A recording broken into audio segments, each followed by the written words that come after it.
ኣብቲ ብብዙሕ ኣግራብ ዝተመልአ ዘፍርሕ ጫካ ሳሙኤልን ኖለንን ዝተባሃሉ ክልተ መናቱ ኣሕዋት ምስ ኣዲኦምን ምስ ኮዳ ዝተባሃለ ከልቦምን ይነብሩ ነበሩ። በዚ ሰዓት እዚ ካብ ምድሪ ደቂ ሰባት ከም ዝጠፍኡን ዘፍርሑ እንስሳታት ድማ ነዚ ዓለም ከም ዝወረርዋን ከም ዝተቆፃፀርዋምን ትነግሮም ነበረት። በዚ ምክንያት ድማ እዩ ኣብዚ ዘፍርሕን ሰብ ክረክቦ ዘይክእልን ጫካ ዝነብሩ ዘለዉ።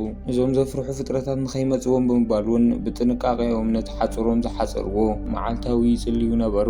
ድሕር ዳኣ ረኪቦሞም ክቀትልዎም ስለዝክእሉ መዓልታዊ ካብኦም ጥንቃቄ ይገብሩ ነበሩ። እዚ ፍጥረት እዚ ብሰብ ተመሲሉ ይመፅእ ስለዝነበረ ብጀካ ነዲኦም ነቶም ቆልዑ ክሪኦም ኣይክእልን ነበረ። ሓደ መዓልቲ ድማ ኣዲኦም ደቂሳን ከላ ሓደ ካብቶም ዓስከሬን ክውጭ ትሰምዕ እሞ እንተኾነ ግን እዚ ነገር እዚ ብሕልማ ስለዝነበረ ብቁልጡፍ ተሲኣ ፀሎት ክትገብር ትጅምር። ጸሎታ ምስ ወደአት እውን ናብ ደገ ትወፅእ እሞ ነቲ ሳዕሪ ኣብ ትትንክፈሉ እዋን ብድሕሪኣ ሓደ ዘፍርሕ ድምፂ ትሰምዕ። ሽዑ ድማ እቲ ዝሞተ ኣቦኣ ብመንፈስ መፅኡ ንኸትንክፋ ይፍትን እሞ ሸለል ብምባል ናብ ገዝኣ ተመሊሳ ጸሎታ ትቕፅል። ንፅባሒቱ ንጎ ድማ ኩሎም ካብ ድቃሶም ይትስኡ እሞ ሳሙኤል ድማ ስፖርት ንክሰርሕ ድንን ኣብ ዝብለሉ እዋን ኣብ እግሪ ኖለን ቃጭል ዝመስል ነገር ተኣሲሩሉ ይርኢ። ቁርሲ ንክበልዑ ተኣኪቦም ኣብ ዝነበሩሉ ሰዓት ድማ ኖለን ካብቲ ዝበልዖ ዝነበረ ነቲ ከልቢ ከማቕሎ እንከሎ ሳሙኤል ግን ንኸየማቕሎ ክነግሮ ጀመረ። ቁርሲ በሊዖም ምስ ወድኡ ድማ ምግቢ ንክምእርሩ ተኣኪቦም ናብቲ ጫካ ንክኸዱ ይወፁ። ኣዲኦም እውን ኣብ ኢዶም ነዊሕ ገመድ ተኣስረሎም እሞ ክትፅልየሉ ትጅምር። በዚ ምክንያት ድማ እዞም ዘፍርሑ ፍጥረታት ክሪእዎም ኣይክእሉን እዮም። እንድሕር ዳኣ ዝኾነ ፀገም ኣጋጢሞም ንመፅዋዕታ ንክኾኖም ንክልቲኦም ፊስካ ትህቦም። ብተወሳኺ እውን ኣዲኦም እዚ ገመድ እዚ ናይ ሂወቶም መድሓኒ ስለዝኾነ ብፍፁም ካብ ኢዶም ክፈትሕዎ ከምዘይብሎም ትነግሮም። እዚ ገመድ እዚ ምስ ዓንዲ ናይቲ ገዝኦም ዝእሰር ገመድ ክኸውን እንከሎ ኣቦሓጎኦም እውን ነዚ ገመድ እዚ ቀደም ንሰበይቱ ንመሐለውታ ንክኾኑ ዝሰርሖ ገመድ ከም ዝኾነ እውን ትነግሮም። ኮዳ እውን ማንቲለ ክሕዝ ከም ዘለዎ ይነግርዎ እሞ ገዲፎም ናብቲ ጫካ ጉዕዝኡ ይጅምር። ንሶም ድማ ሰለስቲኦም ናብ ዝተፈላለየ ኣንፈት ብምኻድ ጉዕዞኦም ይጅምሩ።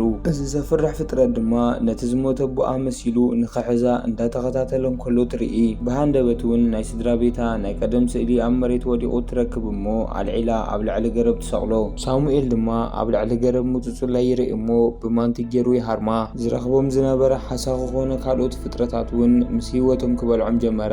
ኖለን ድማ እንቃቁሖ እንተረኸበ ንኸደሊ ናብ ልዕሊ ገረብ ይሓኩር እሞ ብዝሕዝን ኣጋጣሚ ግን ኩለን እተን እንቃቁሖ ጫጭሐን ይፀንሐኦ። እቲ ገረብ ኣብ ዝወርደሉ ሰዓት ግን ሓንቲ እንቃቁሖ ኣብቲ መሬት ወዲቃ ይርኢ እሞ ንኸልዕላ ኣብ ዝኸደሉ እዋን ግን እቲ ገመድ ስለዝሓፀሮ ክፅጋዕ ኣይከኣለን። በዚ ምክንያት ድማ ዝሓሸ መግቢ ስለዝረኸበ ነቲ ገመድ ፈቲሑ ንክኸይድ ኣብ ዝወሰነሉ እዋን ሳሙኤል ናብኡ ይመፅእ እሞ እዚ ነገር እዚ መፃወድያ ክኸውን ስለዝኽእል ገመዱ ንከይፈትሕ ክቆያቆ ጀመረ። በዚ ጉዳይ ዝተለዓለ ድማ ክልቲኦም እንዳተጨቃጨቁን እንዳተኻትዑን ናብ ገዝኦም ይምለሱ። ሽዑ ድማ ሳሙኤል ኣዴና ንዓያ ዝበለፀ ትፈትወን ብምባል ክዛረብ ጀመረ። በዚ ኣዝዩ ዝሓረቀ ኖለን ድማ ነቲ ሳሙኤል ተኣሲሩሉ ዝነበረ ገመድ ይረግፆ እሞ ከረውረው እንዳበለ ናብቲ ታሕቲ ይወድቅ። በዚ ምክንያት ድማ ሳሙኤል እግሩ ይስበር እሞ ክበኪ ጀመረ። ሽዑ ድማ ኖለን ነታ ፊስካ ካብ ጅብኡ ብምውፃእ ክነፍሓ ጀመረ። ሳሙኤል ድማ ካብቲ ውሽጢ ኣግራብ ዘፍርሕ ድምፂ ክሰምዕ ጀመረ። ሽዑ ድማ ኖለን ሳሙኤል ክንቀሳቀስ ከምዘይክእል ምስ ረኣየ ገመዱ ብምፍታሕ ንኸረድኡ ናብኡ ይኸይድ። ነቲ ፊስካ ዝሰምዐት ኣዲኦም እውን ደቃ ንክትደሊ ናብኦም ክትጎይ ጀመረት። እንተኾነ ግን እቲ ገመድ ኣዝዩ ሓፂር ስለዝነበረ ነዊሕ ከኺድ ኣይከኣለን። በዚ ምክንያት ድማ ንሳ እውን ነቲ ገመድ ትፈትሖ። በዚ ምክንያት ድማ እቲ ዘፍርሕ ፍጥረት ነታ ዝሞተት ዓባዮም መሲሉ ናብኦም ክፅጋዕ ጀመረ። ኣዲኦም እውን ብጉያ ናብኦም ብምኻድ እቲ ዘፍርሕ ፍጥረት ናብኦም ከይተፀጋዐ እንከሎ ንሰለስቲኦም በቲ ገመድ ጌራ ተኣስሮ። በዚ ምክንያት ድማ እቲ ዘፍርሕ ፍጥረት ክሪኦም ኣይከኣለን። ኣዲኦም ኣዝያ ሰንቢዳ ስለዝነበረት ንዝተወሰነ ደቂቕ ተሓቑፎም። በዓል ሳሙኤል ግን ወልሓንቲ ነገር ስለዘይተረኣዮም ስቂልካ ካብ ምርኣይ ወልሓንቲ ነገር ክገብሩ ይከኣሉን። እቲ ዘፍርሕ ፍጥረት ካብ ጥቅኦም ምስ ረሓቐ እውን ሰለስቲኦም ተተሓሒዞም ናብ ገዝኦም ይምለሱ። ኮዳ ድማ ቀዲምዎም ስለዝመፀ ኣብ ገዛ ኮይኑ ይፅበዮም ነበረ። ኣዲኦም ኣዝያ ሓሪቓ ስለዝነበረት እውን ኣንበርኪኻ ክትቀፅዖምን ፀሎት ከተድግሞምን ጀመረት። ፀሎቶምን መቕፃዕቶምን ምስ ወድኡ ድማ ንሳሙኤል ወሲዳ እግሩ ትሕክሞ። ሽዑ ድማ ኣዲኦም ንበይና ኣብቲ በረንዳ ኮፍ ኢላ እንከላ እቲ ዘፍርሕ ፍጥረት ነታ ዝሞተት ኣዴኣ መሲሉ ብምምፃእ ክረኣያ ጀመረ።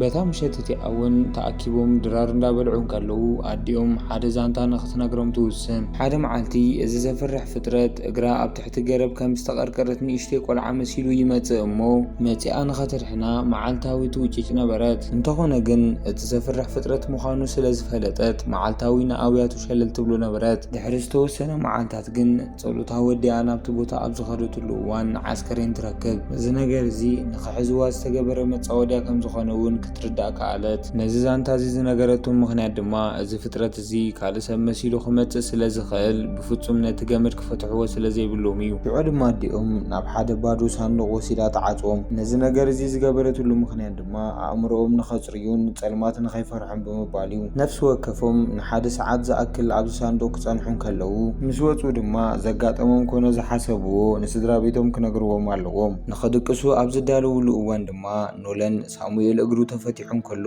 ዝረኣዮ ነገር እንተሎ ክሓቶ ጀመረ። ሳሙኤል እውን ዝረኣዮ ነገር ከምዘየለ ይነግሮሞ ኖለን በዚ ነገር እዚ ክጠራጠር ይጅምር። ብተወሳኺ እውን ኖለን እዚ ዘፍርሕ ፍጥረት ተንኪፍና ተዝኸውን ነይሩ ልክዕ ከምቲ ነቦኣን ነዲኣን ዝቐተለቶም ንዓና እውን ክትቀትለና ትኽእል እያ ብምባል ክፈርሕ ጀመረ። ሳሙኤል ግን ኖለን ብዝሓስቦ ዘሎ ሓሳብ ክሰማዕ ስለ ዘይደለየ ኣዲኦም ከምዘይትሕስዎም ይነግሮ። እዚ ከምዚ ኢሉ እንከሎ ኣዲኦም ኣብቲ በረንዳ ኮፍ ኢላ ከላ ብሃንደበት እቲ ዘፍርሕ ፍጥረት ነቲ ዝሞተ ሰብኣያ መሲሉ ክጽዋዓ ጀመረ። እዚ ዘፍርሕ ፍጥረት ንመጀመርታ ግዜ እዩ ንሰብኣያ መሲሉ ዝመጸ። በዚ ምኽንያት ድማ ኣብ ቀጻሊ ህይወታ እርግጸኛ ስለ ዘይኮነት ንሓንሳብን ንመወዳእታን ግዜ ንደቃ ንኸተርእዮም ክልምና ጀመረ። እንተኾነ ግን ንዘረብኡ ሸለል ብምባል ገዲፋቶ ናብ ውሽጢ ተኣቱ። ንጽባሒቱ ንጎ ድማ ኖለንን ኣዲኡን ብምዃን ናብቲ ጀርዲን ይኸዱሞ ነቶም ፊዮሪታት እንዳኾስኮሱን ከለዉ መብዛሕትኦም ነቒጾምን ረጊፎምን ስለ ዝነበሩ ሕፅረት ናይ ምግቢ ከጋጥሞም ክኢሉ ኣሎ። ሽዑ ድማ ኖለን ነዲኡ ብዛዕባ ናይ ቀደም ዓለም ሕቶታት ክሓታ ጀመረ። ምኽንያቱ ድማ ኣብዚ ዓለም እዚ ካልኦት ዝተረፉ ሰባት ከምዘየለዉ ከመይላ ከም ዘረጋገጸት ክፈልጥ ስለ ዝደለየ እዩ። ሽዑ ድማ ኣዲኡ ዘይከውን መልሲ ክትምልሰሉ ጀመረት። ኣስዒባ እውን ዓለሞም እዚ ገዛ ጥራይ ምዃኑ እውን ትነግሮ። ድሕሪ ዝተወሰነ መዓልታት ድማ ዝኣከብዎ ምግቢ እንዳተመገቡ ዘዋህለልዎ ክውዳእ ጀመረ። ሓንቲ ድንሽ ንኽልተ እንዳተመቐሉ ክበልዑ እውን ጀመሩ። ሓዳሽ ወርሒ ኣብቲ ወጸሉ እዋን ድማ ኣዲኦም ናይ ቀደም ደርፍታት ትኸፍት እሞ ብሓንሳእ ክስዕስዑ ይጅምሩ። ሓደ ምሸት እውን ኣዲኦም ነብሳ እንዳተሓጸበት እንከላ ኖለን ኣብ ቅድሚኣ መጺኡ ጠጠው ኢሉ ትርኢ። ናብኡ ብምኻድ እውን ንኸተዛረቡ እኳ ተፈተነት። ኖለን ግን ወልሓንቲ ክምልሰላ ኣይከኣለን። ባህሪሩ ከም ዝተስእ ስለ ዝተረድኣ እውን ሓቒፋ ናብ ዓራቱ ትመልሶ እሞ ንጥቓጭሉ ኣብ እግሩ ተኣስረሉ። ከመይሉ ካብ እግሩ ከም ዘውፅኦ ግን ክርዳእ ኣይከኣለን። ንጽባሒቱ ንግሆ ድማ ኣዲኦም ዝህደን እንስሳ እንተረኸበት ብምባል ማንቲክራማ ብምሓዝ ናብቲ ጫካ ትኸይድ። ብሃንደበት እውን ናይ ኳኽ ድምፂ ትሰምዕ እሞ ንኽትሃርሞ ናብ ጥቑ ኣብ ትጽጋዓሉ እዋን እቲ ኳኽ ናይ ኖለን ዓስከሬን እንዳበልዐ ትርኢ። በዚ ምኽንያት እውን ኣዝያ ትስንብድ እሞ እዚ ነገር እዚ ሓሶት ከም ዝኾነ ንርእሳ ከተእምኖ ጀመረት። ከም ብሓድሽ ኣብ ትዞረሉ እዋን ግን እቲ ኳኽ ነበይኑ ትሪኦ። ሽዑ ድማ ንኽትሃርሞ ዕላማኣ ኣብ ትነጻጽረሉ እዋን ከም ብሓድሽ ኖለን ይረኣያ እሞ ዕላማኣ ተበላሹ ነቲ ኳኽ ትስሕቶ፣ እቲ ኳኽ እውን ይነፍር። በዚ ምኽንያት እውን ኣዝያ ተሓርቕ እሞ ብዓውታ ክትውጭጭ ጀመረት። ሽዑ ድማ ናይ ገረብ ልሕፃ ኣኪባ ሒዛትሎም ትኸይድ። በታ ምሸት እቲኣ ድማ ተኣኪቦም ድራር እንዳበልዑ ከለዉ ብፍኒስትራ እቲ ዝሞተ ሰብኣያ ክረኣያ ጀመረ። ንሳ ግን ሸለል ብምባል ምብላዓ ትቕጽል። ንጽባሒቱ ንጎ ድማ ተኣኪቦም ልሕፂ ናይ ገረብ ክእክቡ ይጅምሩ። ኖለን ብድሕሪኡ ዝኾነ ሰብ ይመጽእ ከም ዘሎ ክስምዖ ይጅምር እሞ ንድሕሪት ዘወር ኢሉ ክርኢ ይጅምር። እንተኾነ ግን ወላ ሓደ ሰብ ኣይረኸበን። ብሃንደበት ኖለን ናብ መሬት ይወድቕ እሞ በቲ ተኣሲሩሉ ዝነበረ ገመድ ክጉተት ይጅምር። ሓደ ገበል ዝመስል ፍጥረት እውን ኣብ ውሽጢ ጉድጓድ ኮይኑ ይጎቶ ከም ዝነበረ ክስምዖ ጀመረ። ግን ካብ ድቃሱ ይባራበር እሞ እዚ ኩሉ ብሕልሚ ከም ዝነበረ ይርዳእ። ባህሪሩ ካብ ድቃሱ ይትስእ እሞ ብስንባደ ክኸይድ ይጅምር። ኣዲኡ ናብኡ ብምኻድ መንፈሳዊ ዝኾነ ዕንጨይቲ ተተንክፎ እሞ ጸሎቱ ንኽጽሊ ትነግሮ። ሽዑ ድማ ኖለን ሽንቱ ይመጽእ እሞ ንኽሸይን ምስ ሓተታ ንሳ ግን ኣይፈቐደትሉን። ድሕሪ ዝተወሰነ ደቃይቕ ድማ ኖለን ክቋጻጸሮ ስለ ዘይከኣለ ኣብ ስሪኡ ይሸየን። ካብቲ ሳንዱቕ ኣውፂኣ ናብ መደቀሲኡ ትወስዶ እሞ ኖለን ንሳሙኤል ካብዚ ገዛ ዝኸወፁ ከም ዘለዎም ይነግሮ። ነዚ ዘፍርሕ ፍጥረት እውን ተሓጋጊዞም ከጥፍእዎን ክቐትልዎን ከም ዝኽእሉ እውን ይነግሮ። ብዙሕ ዝብላዕ ኣኪቦም እውን ናብ ኣዲኦም ከም ዝምለሱ ቃል ይኣትወሉ። ኣዲኦም ንዕኦም ዝጠቅምን ዝሓይሽን ነገር ከም ዘይትፈልጥ ምስ ነገሮ ግን ሳሙኤል ክቃወሙ ጀመረ። እንተኾነ ግን ኣዲኦም ኣብ መደቀሲያ ብምዃን ዝዛረብዎ ዘበለ ኩሉ ትሰምዖም ነበረት። ብሓሳባ እውን ናብቲ ዘፍርሕ ፍጥረት ተቐይራ ደቃ ክትበልዖም ከላ ትርኢ። ንጽባሒቱ ንግሆ ድማ ኣዲኦም ነዊሕ ዓመት ተቐሚጡ ዝነበረ ሳንዱቕ ተመጽእ እሞ ካብ ውሽጡ ካሜራ ኣውፂኣ ተሪኦም። ቀደም ዝተሰኣልዎ ስእሊ እንዳርኣየት እውን እዚ ካሜራ እዚ ከመይ ገይሩ ከም ዝሰርሕ ክትነግሮም ጀመረት።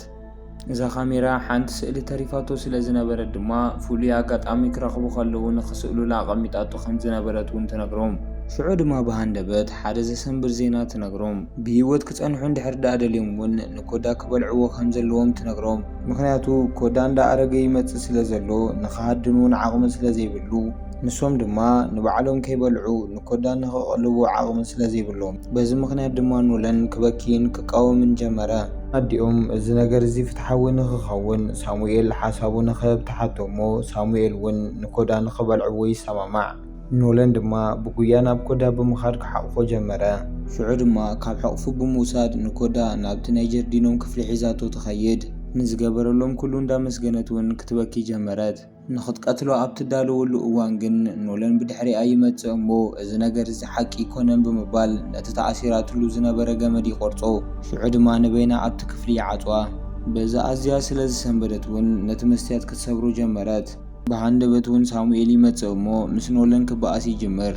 ሳሙኤልን ኖለን እንዳተቃለሱ ከለዉ ድማ እዚ ዘፍርሕ ፍጥረት ነዲኣ ብምምሳል ናብኣ ይመጽእ። ቀደም ቆልዓ ኸላ ብዝገበረቶ ግብሪ እንዳወቐሰ ድማ ንደቃ ከም ትበልዖም ከም ዝገብር ቃል ከኣትወላ ጀመረ። እዚ ነገር እዚ ዝመረረ ኣዲኦም ግን በቲ ዝተሰበረ መስትያት ብምግባር ኣብ ቅድሚ ደቃ ነብሳ ተጥፍእ። ነዚ ዝረኣየ ሳሙኤል ድማ ብሕርቃን ንኖለን ብቦክስ ክሃርሞ ጀመረ። በቲ ኣድዩ ተኣሲራትሉ ዝነበረት ገመድ ነብሱ ብምእሳር እውን ናብቲ ኣድዩ ዝነበረትሉ ክፍሊ ብምኻድ ክጽልየላ እኳ እንተጀመረ ወላ ሓንቲ ግን ክፍጥር ኣይከኣለን። ኖለን ከም ዝበደለ ስለ ዝተሰምዖ ድማ ነቲ ኣድዩ ተኣሲራትሉ ዝነበረ ገመድ ኣብ ልዕሊኡ ብምእሳር ናብ ገዝኡ ይኸይድ። ኣድዩ ትውልዖም ዝነበረት ናይ ቀደም ደርፍታት እንዳወልዐ እውን ክበኪ ጀመረ። ሳሙኤል እውን ኣብ ልዕሊ ሬሳ ኣድዩ ብምዃን ሙሉእ ለይቲ ክበኪ ሓደረ። ንጽባሒቱ እውን ኖለን ነቲ ዝጠፍአ ከልቦም ኣብቲ ጫካ ኸይዱ ክደልዮ ጀመረ። እንተኾነ ግን ኮዳ በዞም ስድራ ኣዝዩ ፈሪሑ ስለ ዝነበረ ናብ ርሑቕ ቦታ ይሃድም። ሳሙኤል ብጥሜት ምክንያት ክሓምም ስለ ዝጀመረ ኖለን እውን ሻይ ከፍልሓሉ ጀመረ። ድሕርታ ናይ ሓደጋ መዓልቲ ሳሙኤል ካብ ናይ ኣዲኡ መደቀሲ ኣይወፀን። ነዲኡ ከድሕና ስለ ዘይከኣለ እውን ኖለን ኣብ ጫካ ኮይኑ ከም ዝሰሓቐሉ ክነግሮ ጀመረ። እንተኾነ ግን ኖለን እዚ ነገር እዚ ክፉእ ሕልሚ ክኸውን ይኽእል ኢሉ ስለ ዝሓሰበ ሳሙኤል ክሳዕ ዝረጋጋእ ክጽልየሉ ጀመረ። ንሓዉ ክከናኸኑ ስለ ዘለዎ ድማ ምግቢ ንኽምዕርር ንበይኑ ነቲ ገመድ ኣሲሩ ናብቲ ጫካ ይወፅእ። በዚ ምክንያት ድማ እቲ ገመድ ንበይኑ ኣሲርዎ ስለ ዝነበረ ክሳዕ ኣብቲ ጽርግያ ክበጽሕ ክኢሉሎ። እዚ ንቑፅ መሬት ንመጀመርያ ግዜ ስለ ዝረኣየ እውን ኣዝዩ ክገረም ጀመረ። ሽዑ ድማ ረድኤት ተረኸብኩ ብምባል ሰብ ክጽውዕ ጀመረ እሞ እንተኾነ ግን ወላ ሓደ መልሲ ክረክብ ኣይከኣለን። ኖለን ዝረኸቦ ዘበለ ሒዙ ናብ ገዝኡ ኣብ ዝምለሰሉ እዋን ድማ ሓደ ኮል ዝተባሃለ ሰብኣይ ይርኢ እሞ ኣዝዩ ይስንብድ። ኣስዒቡ እውን ኮል ናብዚ ጫካ ክዛወር ከም ዝመፀን ናይ ኖለን ድምፂ ሰሚዑ ድማ ናብኡ ከም ዝመፀ ይነግሮ። ኣብ ቦርሱ እውን ብዙሕ ዝብላዕን ዝስተን ከም ዝሓዘ እንዳነገሮ ብሃንደበት ሳሙኤል ናብኡ ይመጽእ እሞ እቲ ዘፍርሕ ፍጥረት ካልእ ሰብ ተመሲሉ ዝመጽእ ስለ ዝመሰሎ ብማንቲክራማ ገይሩ ከፈራርሖ ይጅምር። ኮል ንኽሕግዞም ከም ዝመፀን ከም ዘይጎድኦም እውን እኳ እንተነገሮ ሳሙኤል ግን ካብ ምትኳስ እንዳሕሪት ኣይበለን። ሽዑ ድማ ኮል እንዳደመየ ናብቲ ጫካ ኣንፈቱ ክጎይ ጀመረ። ነዚ ዝረኣየ ኖለን ድማ ኣሰር ደሙ እንዳተኸታተለ ናብቲ ጫካ ይኸይድ። ኮል ናብ ዘለዎ ቦታ ምስ በጽሐ ግን ኮል ኣዝዩ ተጎዲኡ ስለ ዝነበረ ናብ ፖሊስ እንዳደወለ ይረኽቦ። ሽዑ ድማ ኖለን ነቲ ኮል ሒዝዎ ዝነበረ ቦርሳ ንኸምንጥሎ ይቃለሶ እሞ ድሕሪ ዝተወሰነ ደቓይቕ ኮል ሂወቱ ይሓልፍ። ኖለን እውን ነቲ ዝመንጠሎ ቦርሳ ሒዝዎ ናብ ገዝኡ ይኸይድ እሞ ኣብ ውሽጡ ብዙሕ ዝተዓሸገ መግብታት ይረክብ። ንኹሉ እንዳኸፈተ ድማ ክሳዕ ዝጸግብ ክበልዕ ጀመረ። ንሳሙኤል እንካብላዕ ኢሉ እንኳ እንተሃቦ ሳሙኤል ግን እዚ ነገር እዚ ካብቲ ፍጥረት ዝተለኣኸ መጻወድያ ክኸውን ይኽእል ኢሉ ስለ ዝፈርሐ ፍቓደኛ ኣይነበረን። እንተኾነ ግን ለይቲ ጥሜቱ ክቆጻጸሩ ስለ ዘይከኣለ ከይፈተወ ነቲ ኖለን ዘምጽኦ ምግቢ ክበልዖ ጀመረ። ነቲ ናይ ኮል ቦርሳ እንዳፈተሸ እውን ብሃንደበት ኮል ምስ ጓሉ ዝተሰኣሎ ስእሊ ይርኢ። ሽዑ ድማ ሳሙኤል በቲ ዝረኸቦ ላምፓዲና ኣብቲ ደገ ኮይኑ እንዳተጻወተ ብሃንደበት ካብቲ ናይ ጀርዲኖም ክፍሊ ድምፂ ይሰምዕ እሞ ንኸጻሪ ናብኡ ይኸይድ። ላምፓዲና ብሪሁ ናብቲ ውሽጢ ኣብ ዝርእየሉ ሰዓት ድማ ኣዲኡ ጠጠው ኢላ ይርኣ እሞ ንኸድሕና ንኽኸፍተላ እኳ ተፈተነ። ንሳ ግን ሞይታ ስለ ዝነበረት ብሓሳቡ እዩ ዝኩሉ ነገር ዝነበረ። ሽዑ ድማ ብድሕሪኡ ድምፂ ይሰምዕ እሞ ንኸጻሪ ዘወር ኣብ ዝብለሉ እዋን እታ ኣብ ስእሊ ዝረኣያ ጓል ኩል ኮይና ትጸንሕ። ብዛዕባ ኣቦኣ ክትሓቶ ምስ ጀመረት ግን ወላ ሓንቲ ዝፈልጦ ነገር ከም ዘየለ ይነግራ። ሽዑ ድማ እቲ ዝሓዞ ላምፓዲና ናይ ኣቦኣ ምዃኑ ምስ ነገረቶ ግን ሳሙኤል የቕሬታ ክሓታ ጀመረ። እንተኾነ ግን ኣዝያ ስለ ዝፈርሐቶ ናብቲ ጫካ ኣንፈታ ክትጎይ ጀመረት። ሳሙኤል እውን ደድሕሪያ ክስዕባ እኳ ተጀመረ። እቲ ገመድ ነዊሕ ከኺዶ ስለ ዘይከኣለ ግን ኣብ መንጎ ጠጠው ይብል። ሽዑ ድማ ኖለን ዝብሎ ዝነበረ ኩሉ ሓቂ ኢሉ ስለ ዝሓሰበ ነቲ ተኣሲሩሉ ዝነበረ ገመድ ክፈትሖ ይጅምር። ሳሙኤል ነዛ ቆልዓ እንዳደለያ ከሎ ግን ብሃንደበት ብኣርባዕተ ኢዳ ናብ ገረብ ክትሓኩር ስለ ዝረኣያ ሰንቢዱ ጠጠው ይብል። እዚ ኩሉ ዓመታት እውን እዚ ዘፍርሕ ፍጥረት ኣብዛ ቆልዓ ከም ዝነበረ እውን ክርዳእ ክኢሉሎ። ሽዑ ድማ ከይረኣያ ብሃንደበት ናብ ድሕሪኡ ትመጽእ እሞ በቲ ነዊሕ መልሓሳ ኢዱ ትነኽሶ። ነቲ ነዊሕ መልሓሳ እውን ከተሳቅዮ ትጅምር። ኖለን ድማ ብሃንደበት ካብ ድቃሱ ይባራበር እሞ ንሳሙኤል ስለ ዝሰኣኑ ወፂኡ ክደልዩ ይጅምር። እንዳደልዮ ከሎ እውን እቲ ሳሙኤል ተኣሲሩሉ ዝነበረ ገመድ ይረኽቦ እሞ ኣብ ነብሱ ኣሲሩ ክደልዩ ናብቲ ጫካ ይኸይድ። ድምፂ ናይ ሳሙኤል ይሰምዕ እሞ ንኸጻሪ ናብቲ ጫካ ኣብ ዝጎየሉ እዋን ሳሙኤል ብድሕሪኡ መፂኡ ነቲ ገመድ ይቆርጾ። ብሃንደበት ግን ናይ ኮል መኪና መብራህቲ ትበርህ እሞ ኖለን እቲ ዘፍርሕ ፍጥረት ኣብ ውሽጢ ሳሙኤል ኣትዩ ከም ዘሎ ይርዳእ እሞ እንዳጎየየ ናብ ገዙ ይኣቱ። ሽዑ ድማ ኖለን ኣብቲ ናይ ኣዲኡ ክፍሊ ድምፂ ይሰምዕ እሞ ንኸጻሪ ናብኡ ኣብ ዝኸደሉ እዋን ሳሙኤል ኣብ ናይ ኣዲኡ ዓራት ኮፍ ኢሉ ይጸንሖ። ካብኡ ንላዕሊ ዘፍርሖ ግን ኣብቲ ገዛ ጸሊም ጽላሎት ዝመስል ነገር ክንቀሳቐስ ከሎ ይርኢ ነበረ። ሽዑ ድማ ንሳሙኤል ከዛርቦን ክሓቱን እንኳን ተፈተነ። ሳሙኤል ግን ወልሓንቲ ክምልሰሉ ይከኣለን። ኖለን ድማ ነቲ መንደቕ ተደጊፉ ክጽሊ ይጅምር። በዚ ምኽንያት ድማ ሳሙኤል እቲ ኣብ ውሽጡ ዘሎ መንፈስ ከእዊን ክጭድርን ይጅምር እሞ ካራ ብምልዓል ንኖለን ክወግኦ ይፍተን። ሽዑ ድማ ኖለን ኣሽኪዕዎ ካብቲ ገዛ ይወፅእ እሞ ነቲ ማዕጾ ይዓጽዎ። ሳሙኤል ድማ ነቲ ዝተዓጸወ ማዕጾ ንኸይከፍቶ ብምባል ብዓራት ይድግፎ እሞ ኣዲኡ ትውልዖም ዝነበረ ናይ ቀደም ደርፍታት ይውልዕ እሞ ነቲ ገዛ ከቃጽሎ ይጅምር። ሽዑ ድማ ናብ ደገ ይወፅእ እሞ ኣብ ፊት እቲ ገዛ ኮፍ ኢሉ እቲ ገዛ እንዳተቃጸለ ከሎ ከርኢ ይጅምር። እቲ ሓዊ እንዳበርትዐ ይኸይድ እሞ ኖለን ጥሉል ጨርቂ ገጹ ተሸፊኑ ብፍኒስትራ ገይሩ ካብቲ ገዛ ክወፅእ ይፍትን። ሰኣኒ ንእሽተይ እውን ካብቲ ልዕሊ ዚንጎ ከይወደቐ ይተርፍ። በዚ ምኽንያት ድማ ብኻልእ ፍኒስትራ ንኽወፅእ ተመሊሱ ናብቲ ውሽጢ ገዛ ይኣቱ። ብሃንደበት እውን ብድሕሪ እቲ መጋረጃ ድምፂ ናይ ኣዲኡ ይሰምዕ እሞ ኣዝዩ ይስንብድ። እንተኾነ ግን ሸለሊልዋ ይሓልፍ። ሳሙኤል ድማ ኣብቲ ደገ ኮይኑ በቲ ኣዲኦም ዝሃበቶም ካሜራ ምስቲ ዝነድድ ዝነበረ ገዛ ሰልፊ ይሰኣል። ሽዑ ድማ ኖለን ኣብቲ ኣዲኦም ተዓጽዎም ዝነበረ ሳንዱቕ ይኸፍቶ እሞ ናብኡ ምስ ተጸግዐት ሒዝዋ ናብቲ ሳንዱቕ ይኣቱ። ብቕልጡፍ እውን ነቲ ማዕጾ ይዓጽዎ እሞ ሓቝፍዋ ነቲ ቀደም ዘሕልፍዎ ዝነበረ ግዜያት እንዳዘከረ እቲ ኣብ ልዕሊ ኣዲኡ ዝነበረ ዘፍርሕ ፍጥረት ናብቲ ትኽክለኛ መንነቱ እንዳተቐየረ ክመጽእ ጀመረ። ድሕሪ ነዊሕ ናይ ኖለን ጸሎት ድማ እዚ ዘፍርሕ ፍጥረት ይመውት። ድሕሪ ዝተወሰነ ደቃይቕ ድማ መጥፋእቲ ሓውን ኣምቡላንስን ናብዚ ቦታ እዚ ይመጹ። ንሳሙኤልን ንኖለን ሒዞምዎም እውን ካብቲ ቦታ ይኸዱ። እታ ሄሊኮፕተር ምብራር ምስ ጀመረት እውን ከልቦም ካብቲ ተሓቢኢሉ ዝነበረ ብምውፃእ እንዳጎየየ ክስዕቦም ጀመረ። ሽዑ ድማ ኖለን ናብቲ ሰብ ዝነብረሉ ከተማ ይኸዱ ከም ዘለዉ ምስ ረኣየ ንሳሙኤል ሓራ ከም ዝወፁ ይነግሮ። እንተኾነ ግን ሳሙኤል ንዓይ ኣብ ሊፃያ ትፈትወኒ ብምባል ካልእ መልሲ ይመለሰሉን። ናብቲ ናይ ቀደም ገዝኦም ክንምለስ ከለና ድማ ገዝኦም ብምሉእ ሓሙኽሽቲ ኮይኑ ኣብታ ሳሙኤል ዝተሰኣላ ስእሊ ድማ ሳሙኤል ዘይረኣዩ ኢድ ነበረ። ነዛ ፊልም ከም ዝፈተኹማ ተስፋ እንዳገበርኩ ኣብ ቀጻሊ ካብዚኣ ትጥዕም ፊልም ክሳዕ ንረኸብ ስሰናዩ እንዳተመነኹ ክሳዕ ሽዑ ላይክን ሰብስክራይብን ምግባር ከይትርስዑ እንዳተላበኹ ንሎም መዓንቲ ኣብዚ ሰናበተኩም።